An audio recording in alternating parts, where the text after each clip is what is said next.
एक बार फिर से आप सभी दर्शकों का आपके अपने स्टेडियम एंट्री यूट्यूब चैनल पर हार्दिक स्वागत है। आज के वीडियो में हम आपके सामने लेके आए हैं कक्षा 12 विषय राजनीति विज्ञान। इसके चैप्टर नंबर फर्स्ट और चैप्टर नंबर सेकंड के जो इम्पोर्टेंट क्वेश्चन थे वो हमने कंप्लीट कर लिए हैं। अगर आपने वो चैप्टर नहीं देखे हैं तो प्ले लिस्ट में जाकर वो चैप्टर आप देख सकते हैं। आज हम आपके सामने लेके आए हैं चैप्टर नंबर थर्ड, जिसका टाइटल है समकालीन दक्षिण एशिया, और चैप्टर नंबर फोर्थ जिसका टाइटल है अंतर्राष्ट्रीय संगठन।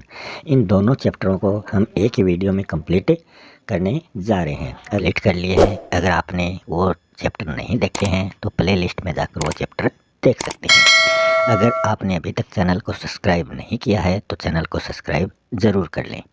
यहाँ हम देखें इस चैप्टर में कुल 6 अंक के क्वेश्चन आपसे पूछे जाने हैं। तो आपकी जो राजस्थान माध्यमिक शिक्षा बोर्ड की एग्ज़ाम होगी उसमें इस चैप्टर से आने वाले कुछ महत्वपूर्ण क्वेश्चन यहाँ पर दिए गए हैं। ये क्वेश्चन तैयार किए हैं सेवारत जो शिक्षकगण हैं, उन्होंने बोर्ड विद्यार्थियों को ध्यान में रखते हुए इनको तैयार किया है। तो शुरू कर रहे हैं आज का अपना पहला क्वेश्चन।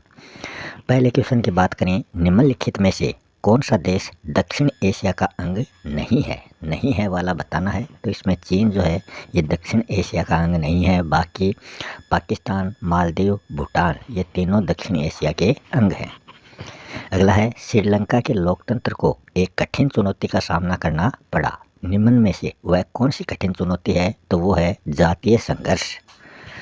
नेक्स्ट है, भारत और श्रीलंका ने मुक्त व्यापार संधि पर कब हस्ताक्षर किए थे? तो भारत और श्रीलंका ने 1998 ईस्वी में।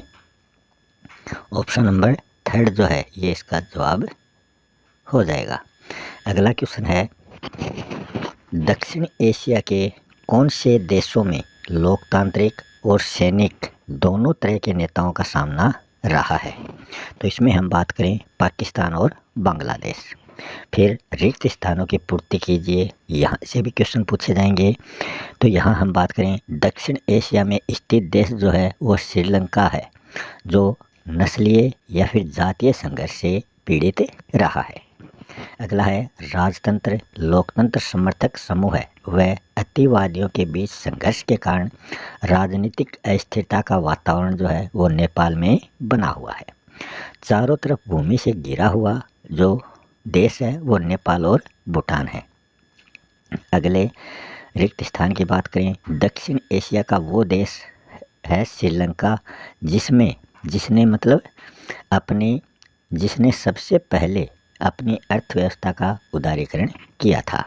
अगला है, सेना और लोकतंत्र समर्थित समूह के बीच सेना ने हमेशा बाजी मारी, वो देश है पाकिस्तान। दक्षिण एशिया के केंद्र में अवस्थित वो देश जिसकी सीमा दक्षिण एशिया के अधिकांश देशों से मिलती है वो अपना देश है भारत। पाकिस्तान के द्वारा अपने परमाणु परीक्षण किए गए थे 28 मई 1998 को चंगाई की पहाड़ियों में।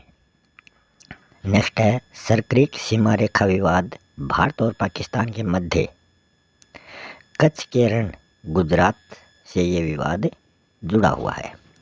नेपाल में राजतंत्र को ख़त्म करने के बाद नेपाल को लोकतांत्रिक गणराज्य बनाया गया 2008 में।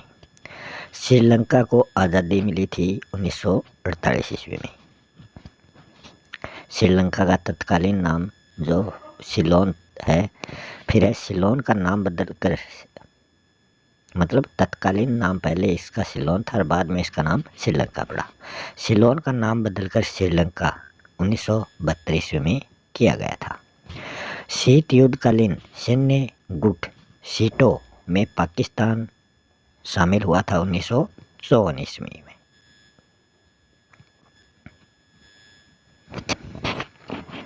नेक्स्ट है, शीत युद्धकालीन सैन्य गुट केंद्रीय संधि संगठन सेंटो में पाकिस्तान 1955 ईस्वी में शामिल हुआ था। भारत और पाकिस्तान ने सिंधु नदी जल समझौते पर सितंबर 1960 में हस्ताक्षर किए थे।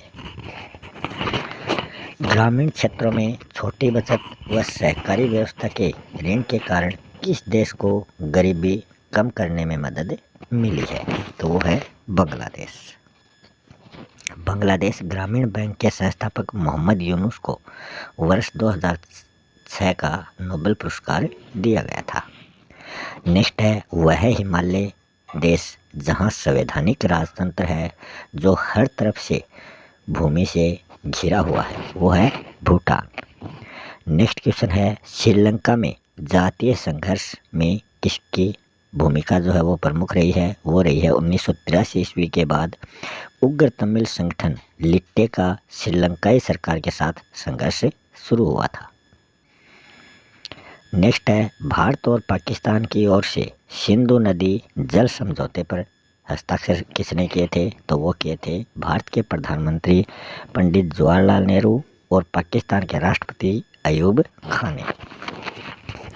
नेक्स्ट है, भारत और पाकिस्तान के बीच सिंधु नदी जल समझौता किसकी मध्यस्थता में संपन्न हुआ? वो विश्व बैंक की मध्यस्थता में संपन्न हुआ था। अफगानिस्तान को सार्क का सदस्य बनाया गया था 2007 में और ये 14वां सम्मेलन हुआ था इस टाइम, उसमें इसको बनाया गया था। वर्तमान में सार्क के जो सदस्य देश हैं उनकी कुल संख्या 8 है।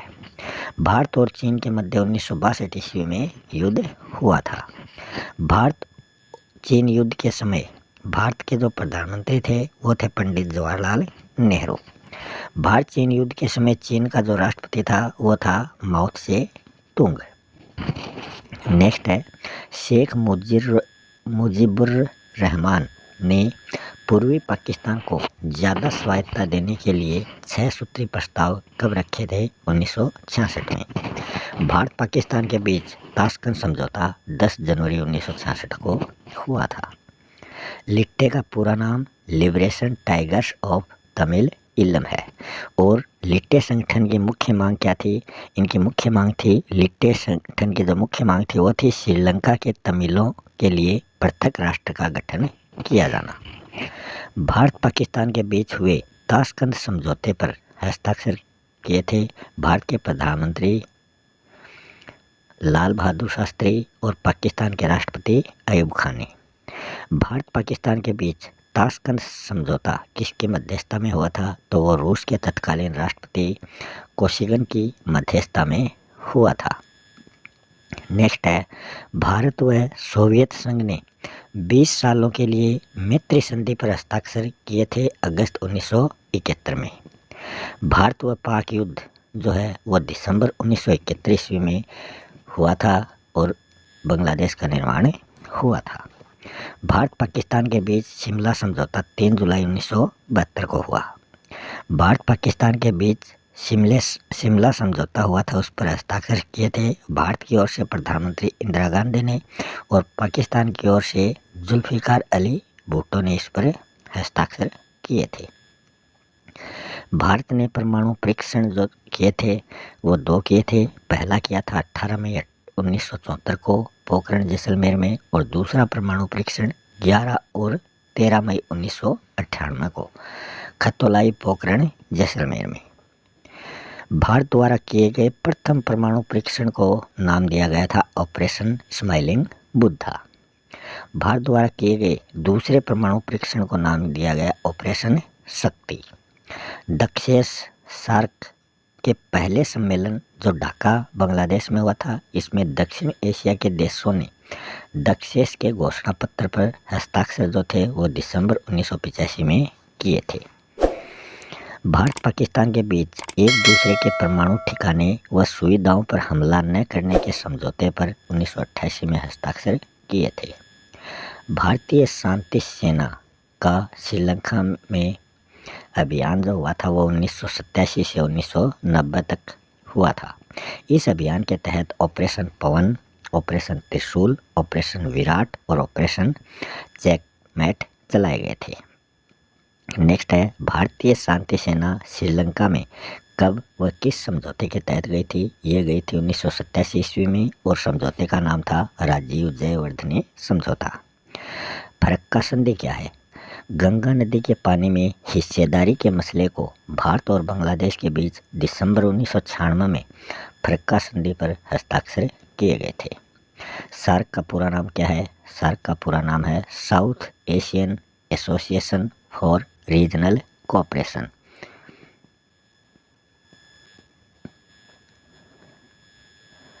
मतलब दक्षिण एशियाई क्षेत्रीय सहयोग संगठन।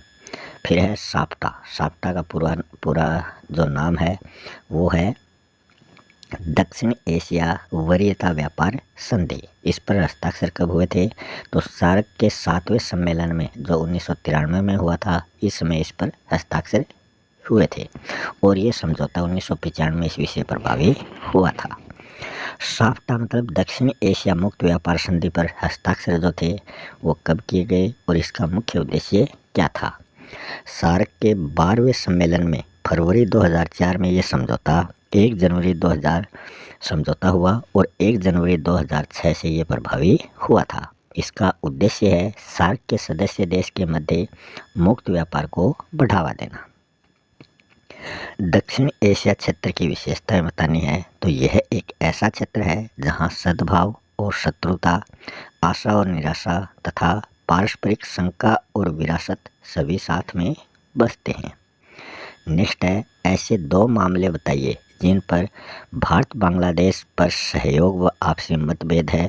तो वो बिंदु हैं सार्क, बिमस्टेक, रोहिंग्या शरणार्थी, भूमि समझौता 2015, बस डिप्लोमेसी। तो ये आपसी सहयोग के बिंदु हैं।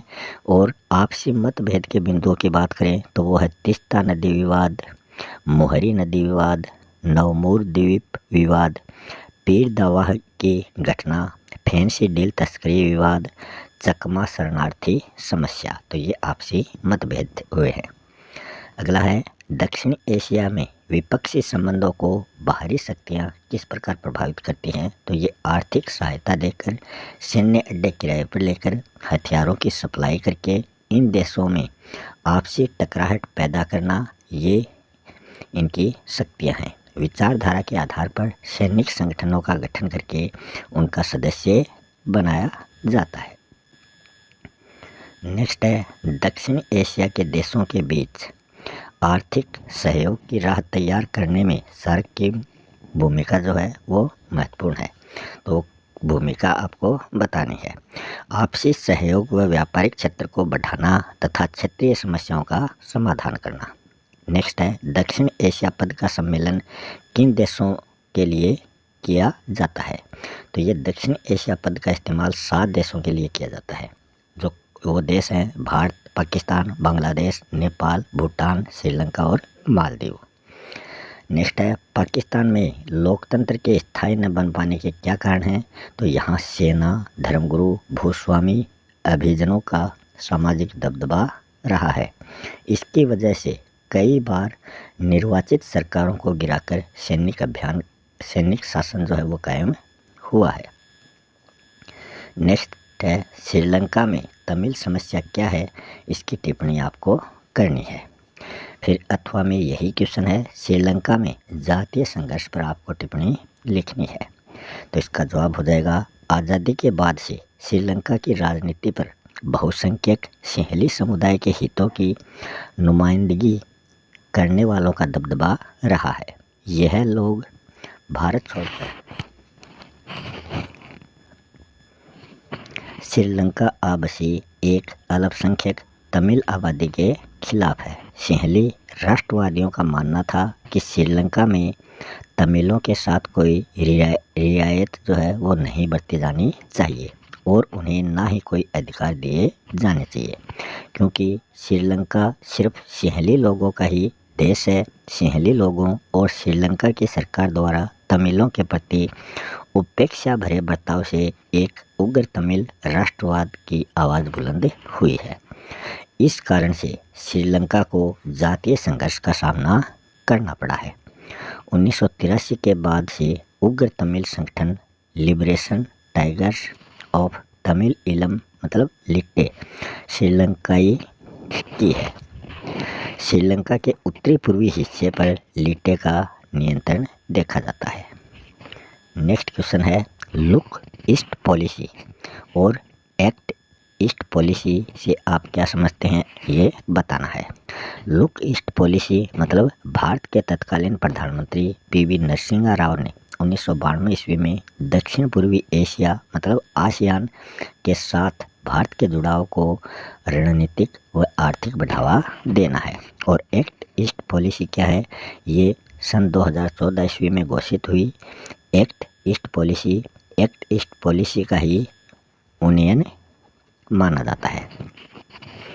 यह विशाल एशिया प्रशांत क्षेत्र के साथ विभिन्न स्तरों पर आर्थिक, रणनीतिक और सांस्कृतिक संबंधों को बढ़ावा देने की एक राजनयिक पहल मानी जाती है। बढ़ते हैं चैप्टर नंबर 4 की ओर, जिसका टाइटल है अंतर्राष्ट्रीय संगठन।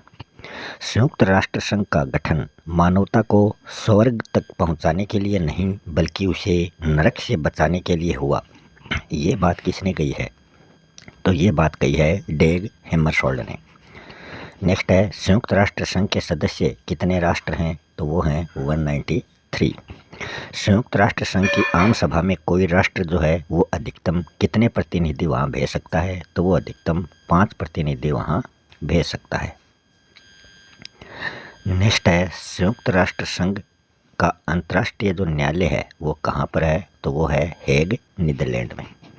अंतर्राष्ट्रीय न्यायालय में कुल कितने न्यायाधीश होते हैं? तो उनकी कुल संख्या होती है 15। अंतर्राष्ट्रीय न्यायालय में न्यायाधीश कितने वर्षों के लिए चुना जाता है? तो वो 9 वर्षों के लिए उसका चयन किया जाता है।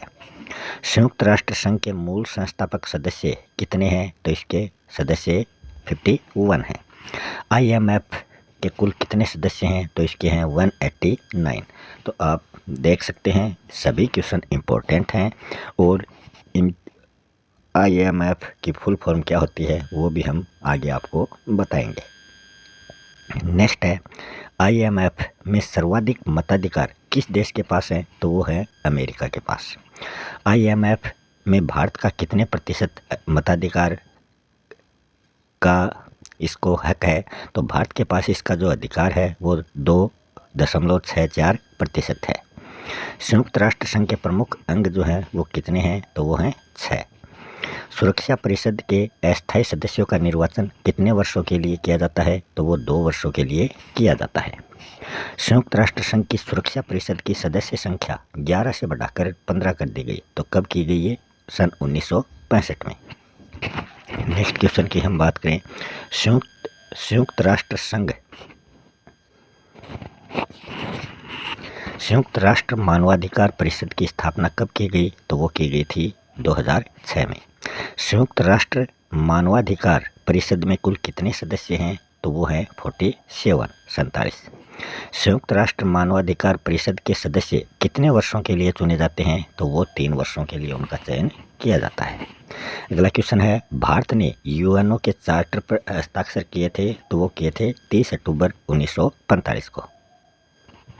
अगला क्वेश्चन है, संयुक्त राष्ट्र संघ के वर्तमान महासचिव कौन हैं? तो वो हैं एंटोनियो गुटेरस। संयुक्त राष्ट्र संघ के प्रथम महासचिव कौन बने थे? तो वो थे ट्रैगवली ये प्रथम महासचिव थे। संयुक्त राष्ट्र संघ के महासचिव जिनकी विमान दुर्घटना में मृत्यु हो गई उनका नाम था डेग हैमरशोल्ड। संयुक्त राष्ट्र संघ के वह महासचिव जिन्हें मरणोपरांत नोबेल शांति पुरस्कार दिया गया तो वो थे डेग हैमरशोल्ड।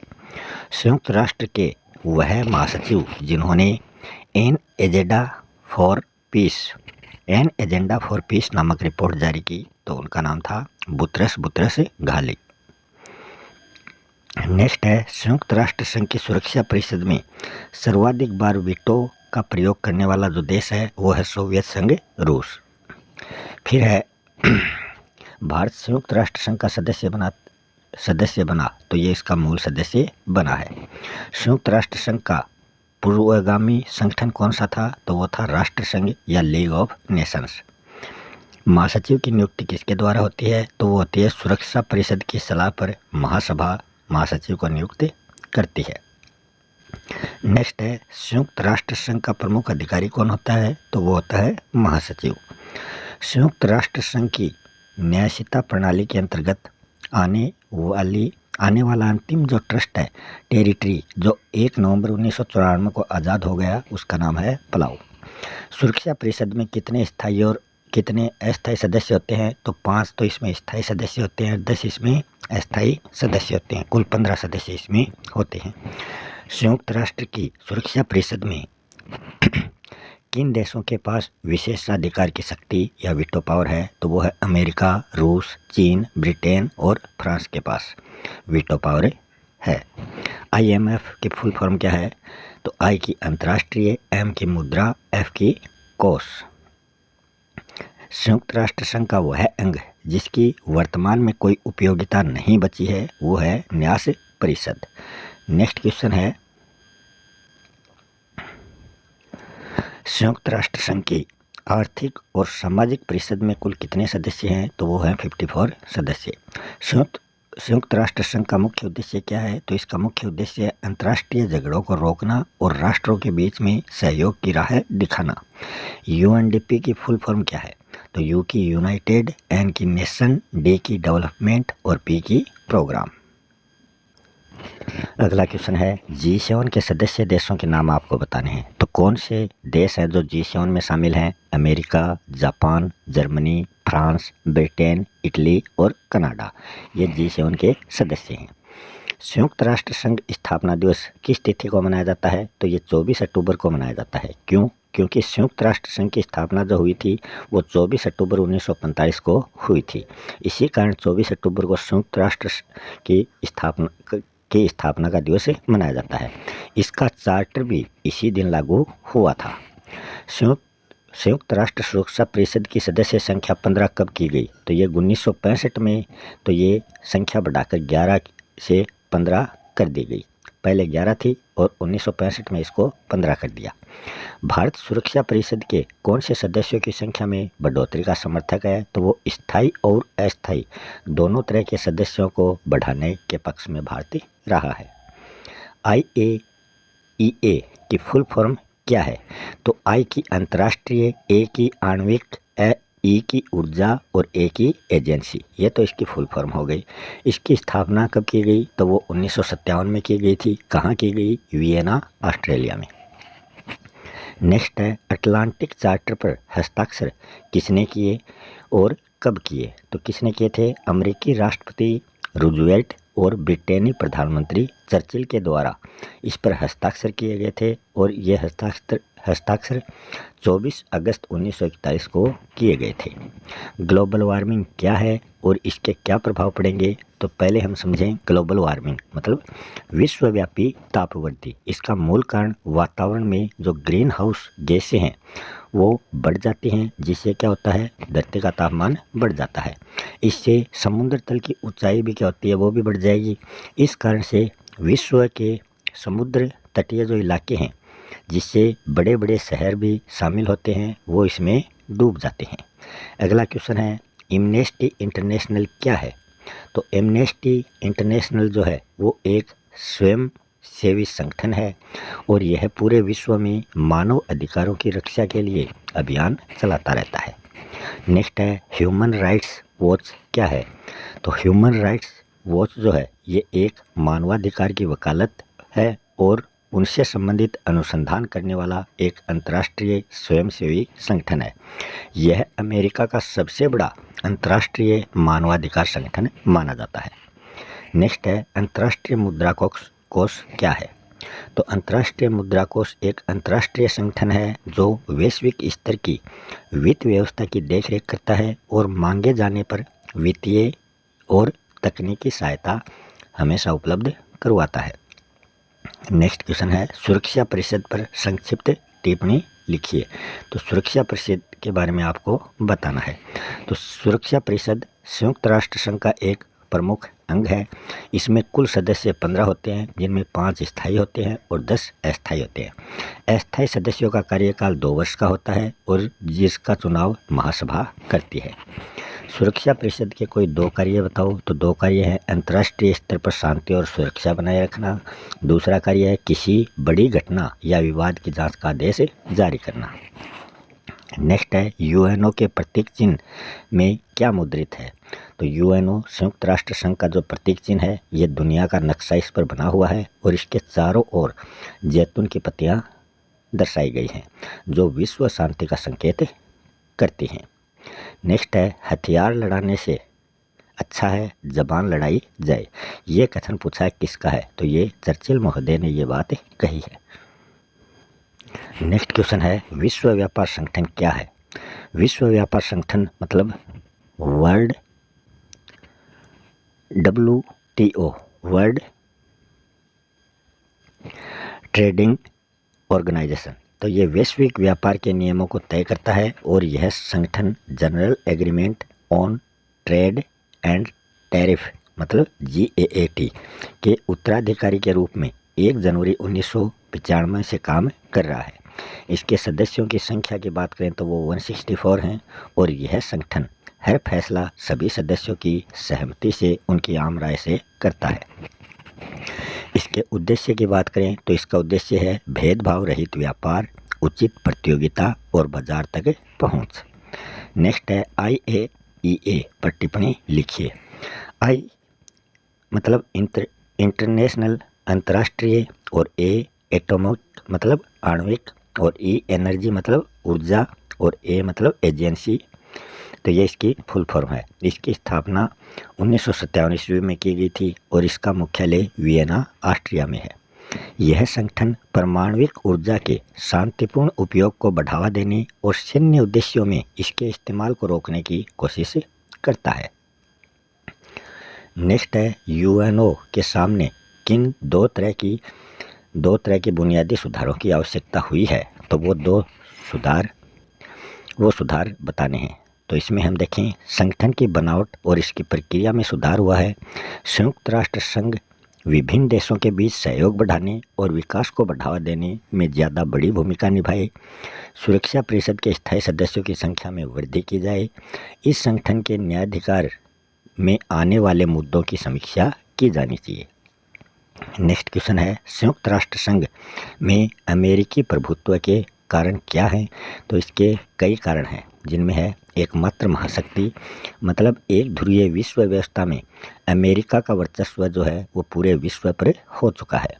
बजट में योगदान मतलब अमेरिका का UNO बजट में योगदान अधिक है।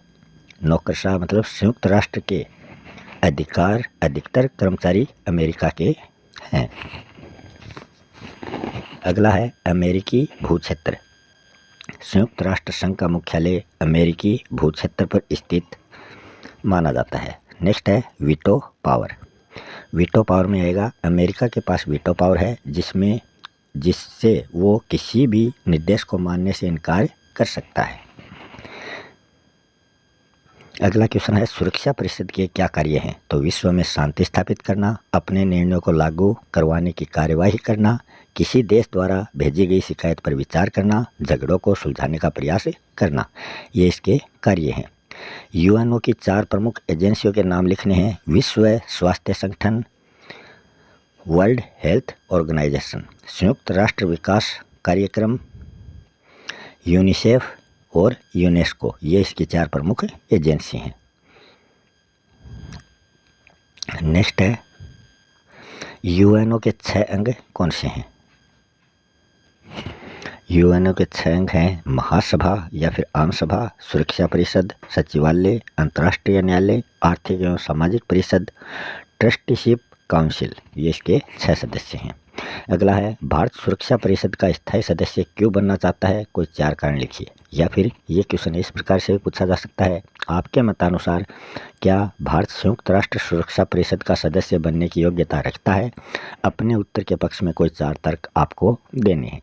या फिर ये इस प्रकार से भी पूछा जा सकता है, भारत के नागरिक के रूप में सुरक्षा परिषद में भारत की स्थायी सदस्यता के पक्ष में समर्थन आप कैसे करेंगे। इसके अपने प्रस्ताव का औचित्य आपको सिद्ध करना है।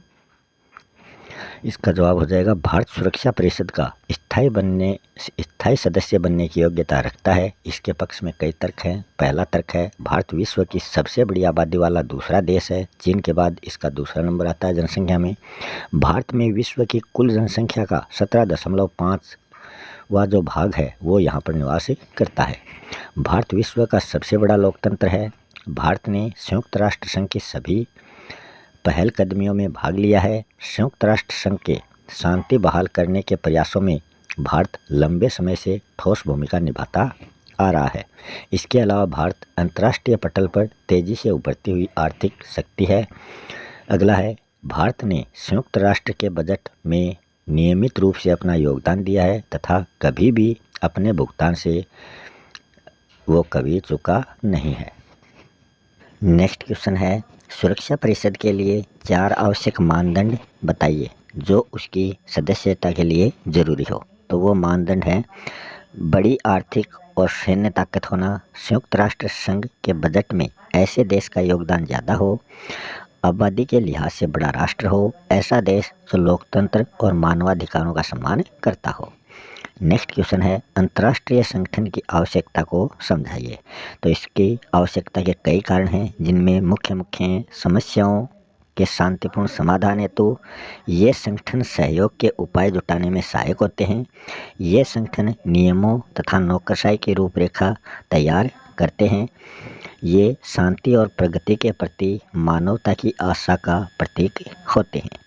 अगला क्वेश्चन है संयुक्त राष्ट्र को सशक्त बनाने हेतु उठाए गए प्रमुख कदम कौन कौन से हैं। तो वो कदम है, पहला है एक शांति संस्थापक आयोग का गठन किया गया है। दूसरा कदम है यदि कोई राष्ट्र अपने नागरिकों को अत्याचार से बचाने में असफल हो जाए तो विश्व बिरादरी इसका उत्तरदायित्व लेकर इस बात की स्वीकृति देता है। अगला है मानवाधिकार परिषद की स्थापना की जाए। अगला है सहस्त्राब्दी विकास लक्ष्य को प्राप्त करने की सहमति। अगला है हर प्रकार के आतंकवाद की निंदा करना। अगला है एक लोकतंत्र कोष का गठन करना। नेक्स्ट क्वेश्चन है एक ध्रुवीय विश्व में संयुक्त राष्ट्र संघ की क्या भूमिका होती है, वो व्याख्या सहित आपको बतानी है। तो इसकी एक ध्रुवीय विश्व में संयुक्त राष्ट्र संघ की भूमिका को निम्न रूप से स्पष्ट किया जा सकता है। संयुक्त राष्ट्र संघ अमेरिका और शेष विश्व के बीच विभिन्न मुद्दों पर बातचीत कायम कर सकता है। झगड़ों और सामाजिक आर्थिक विकास के मुद्दे पर 190 से अधिक देशों को एक किया जा सकता है। शेष विश्व संयुक्त राष्ट्र संघ के मंच के माध्यम से अमेरिकी रवैये और नीतियों पर कुछ न कुछ अंकुश लगा सकता है। आज विभिन्न समाजों और मुद्दों के बीच आपसी तार जुड़ते जा रहे हैं। आने वाले दिनों में पारस्परिक निर्भरता बढ़ती जाएगी, इसलिए संयुक्त राष्ट्र संघ की भूमिका भी निरंतर बढ़ेगी। अगला क्वेश्चन है संयुक्त राष्ट्र संघ की मुख्य शाखाओं और एजेंसियों का सुमेल उनके कार्यों के साथ आपको करना है। आर्थिक एवं सामाजिक परिषद सदस्य देशों के आर्थिक सामाजिक कल्याण की चिंता करना। अंतर्राष्ट्रीय आणविक ऊर्जा एजेंसी परमाणु प्रौद्योगिकी का शांतिपूर्ण उपयोग व सुरक्षा। अगली शाखा है अंतर्राष्ट्रीय मुद्रा कोष और इसका कार्य है वैश्विक वित्त व्यवस्था की देखरेख करना। फिर सुरक्षा परिषद का कार्य है अंतर्राष्ट्रीय शांति और सुरक्षा का संरक्षण करना। विश्व स्वास्थ्य संगठन का कार्य है सबके लिए उत्तम स्वास्थ्य बनाए रखना। विश्व व्यापार संगठन का कार्य है सदस्य देशों के बीच मुक्त व्यापार की राह आसान बनाना। नेक्स्ट क्वेश्चन है क्या आप इस बात से सहमत हैं कि संयुक्त राष्ट्र जैसा अंतर्राष्ट्रीय संगठन जो है वो पूरे विश्व के लिए अपरिहार्य है। अपने उत्तर के पक्ष में 4 कारण आपको स्पष्ट करने हैं। तो इसके लिए आपको लिखना है इस संयुक्त राष्ट्र संघ एक अपरिहार्य संगठन है जिसे निम्न कारणों से समझा जा सकता है। पहला है संयुक्त राष्ट्र संघ ही वो माध्यम है जिसके द्वारा अमेरिका जो कि एक महाशक्ति है और बाकी विश्व के देशों को विभिन्न मुद्दों पर चर्चा करने के लिए एकत्रित किया जा सकता है। संयुक्त राष्ट्र संघ ने संघर्ष और आर्थिक विकास से निपटने के लिए देशों को एक साथ लाने का कार्य किया है। संयुक्त राष्ट्र संघ अमेरिका के अलावा बाकी देशों की बातचीत करने का मंच प्रदान करता है जहां अमेरिकी दृष्टिकोण और नीतियों को संशोधित करना संभव है। वैश्वीकरण के इस आधुनिक दुनिया में संयुक्त राष्ट्र संघ में कमियों के बावजूद इसका अस्तित्व जरूरी है। आज विभिन्न समाजों और मसलों के बीच तार जुड़ते जा रहे हैं। इसे पारस्परिक निर्भरता का नाम दिया गया है। प्रौद्योगिकी यह सिद्ध कर रही है कि आने वाले समय में विश्व में पारस्परिक निर्भरता जो है वो निरंतर बढ़ती जाएगी। ऐसी स्थिति में संयुक्त राष्ट्र संघ उन तरीकों को खोजने में मददगार होगा जो अंतर्राष्ट्रीय समुदाय के हितों के अनुरूप हो। इसी के साथ अपना चैप्टर नंबर 3 और चैप्टर नंबर 4 कंप्लीट हो चुका है।